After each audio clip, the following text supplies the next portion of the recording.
Good morning everyone. My name is Sikram from Tokyo Metropolitan University, Japan. Today I would like to present the study under the title Field Study on Indoor Thermal Environment in Air-Conditioned Offices in the Tropics, a case study of Indonesia, Singapore and Thailand.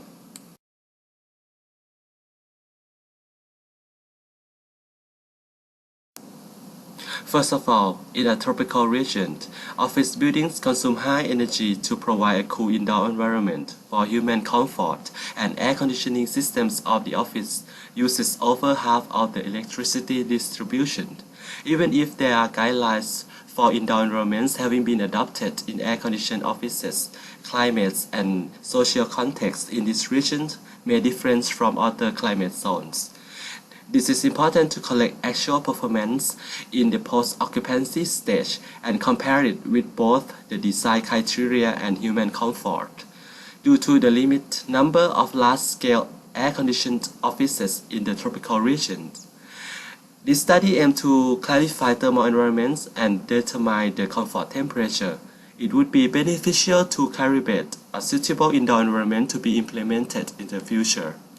Field surveys were conducted between 2017 and 2019 in 1 offices in Jakarta, Indonesia, 4 offices in Singapore, and 8 offices in Bangkok, Thailand, which were 13 cases in total. All offices are an air-conditioned open-plan types of the large-scale buildings. The office belonged to both private company and government sectors. There were over 800 office workers participating in this study.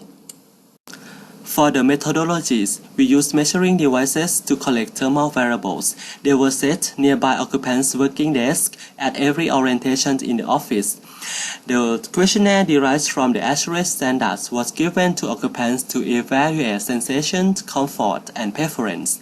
They were also asked the clothing rates that were given by the ISO 9920. The questionnaire was done twice a day at 11 a.m. and 3 p.m. This slide shows the thermal environmental results. We found that the temperature in Indonesia fitted to the recommended accurate standards at 24.4 degrees Celsius, whereas most values in Thailand and most cases in Singapore were lower than the suggested value due to the overcool conditions ranking between 22 to 23 degrees Celsius.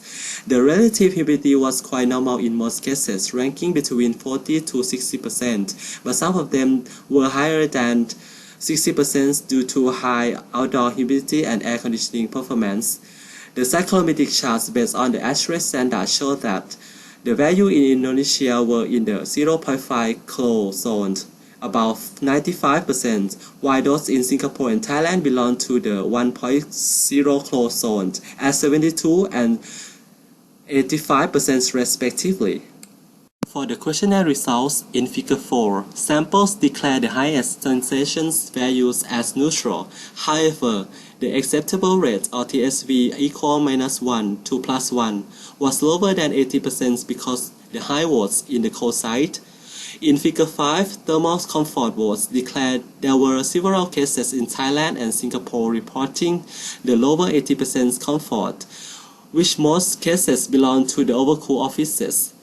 In Figure 6, the votes are categorized by the scale of sensations and comfort. The number of uncomfortable votes remained higher on the cold side rather than the hot side. It could be implied that cold sensations may cause more discomfort and people tolerate overcooling environments. For the thermal preference vote in Figure 7, sample vote no change, higher than 65%, preferring warmer temperature was in Singapore and Thai cases, but low in Indonesia cases. For clothing insulations, Figure 8 shows the highest rate in all countries was at 0.5 clo. However, 44% of occupants wore clothing more than 0.5 clo, and over half of them felt cold. When calculated the predicted mean vote in Figure 9, most values was lower than -0.5. The suggested value in Singapore and Thailand could not reach over 80%. Comparing the results of TSV and PMV in Figure 10, most values felt in the negative zones, lower than a 0-point scale. The trend lines of the Indonesia case was a bit different from the Singapore and Thai cases by the small range of operative temperature that fit to the 0 scale at the higher degree Celsius. To measure the comfort temperature, we use an equation based on Griffith's method. The average of comfort temperatures of 3 countries are found to be 26.8 degrees Celsius, 24.8 degrees Celsius, and 24 degrees Celsius respectively, which are all higher than the actual measurement. Comparing the previous research of Damiatic et al., the results of this study are lower than the actual mean temperature. The main reasons for a low comfort temperature in Thai offices was the low actual temperature with the high number of neutral votes and no change preference votes. In conclusion, the thermal environments in the offices in Singapore and Thailand were overcooled, whereas that in the office in Indonesia was warmer. The thermal sensations declare a cold side 3 to 5 times higher than a hot side, which causes high discomfort. We found the comfort temperatures were 24 to 26.8 degrees Celsius, higher than measured temperatures about 0.4 to 2.4 degrees Celsius. Adjusting indoor temperature set point about 1 to 2 degrees Celsius higher was possible to be implemented to maintain comfort. By these solutions, air conditioning loads could be decreased, while occupants could be more relaxing with a warmer thermal condition. Here's our references. Thank you for listening.